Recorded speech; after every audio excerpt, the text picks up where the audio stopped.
Muskan is here. जैसा कि आपको पता है कि मैंने आपके एनसीईआरटी के मैथ्स के क्लास 10th के मैथ्स के फर्स्ट चैप्टर को शुरू किया हुआ है। एक्सरसाइज 1.1 का फर्स्ट क्वेश्चन जो कि मैं प्रीवियस लेक्चर में दे चुकी हूँ, आज मैं स्टार्ट कर रही हूँ प्रश्नावली 1.2 एक्सरसाइज 1.2। ठीक है, जिसका कि आज मैं फर्स्ट क्वेश्चन करा रही हूँ। ये देखो क्वेश्चन में क्या कहता है, निम्नलिखित संख्याओं को अभाज्य गुणनखंड के गुणनफलों के रूप में व्यक्त करना है आपने।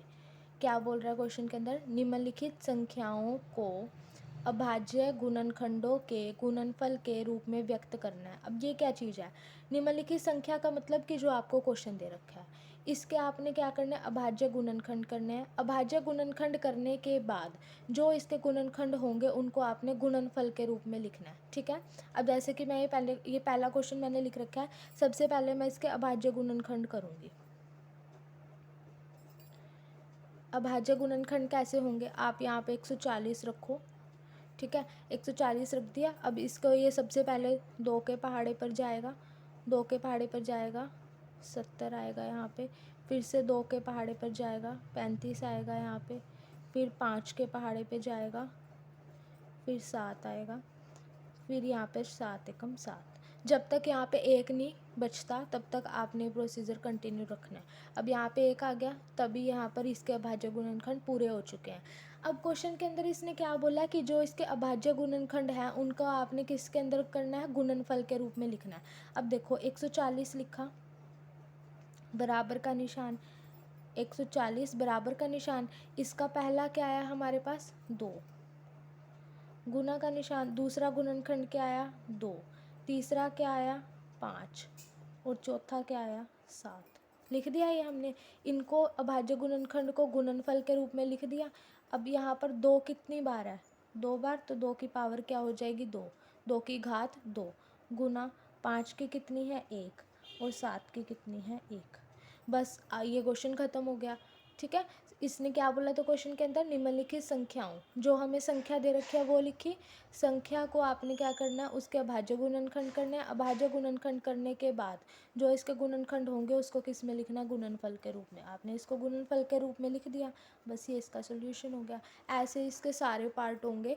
ठीक है, इसके बाकी पार्ट भी मैंने सॉल्व कर दिए हैं, जैसा कि इसका सेकंड पार्ट था 156। ठीक है, इसका भी मैंने सॉल्यूशन कर दिया। ऐसे ही होंगे कि आपने इन जो हमें संख्या दे रखी है उसका अभाज्य गुणनखंड करने हैं।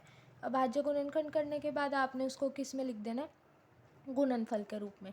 अभाज्य गुणनखंड हो गए उसके बाद आप इसको गुणनफल के रूप में लिख दो। ऐसे ही इसका थर्ड और फोर्थ पार्ट है, ये देखो, ये भी मैंने सॉल्यूशन कर दिया है इसका। 3825 इसका सोल्यूशन ये है, 5005 इसका सोल्यूशन ये है।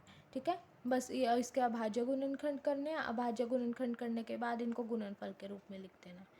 ठीक है, ये आपका प्रश्नावली 1.2 का पहला क्वेश्चन था। ठीक है, अब मैं इसका 5th पार्ट भी दिखा देती हूँ आपको।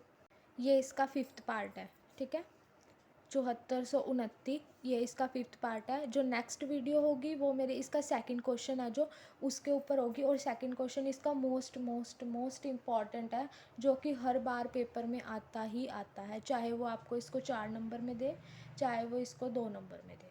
ठीक है, हर बार आना ही आना है वो क्वेश्चन बोर्ड के एग्ज़ाम में।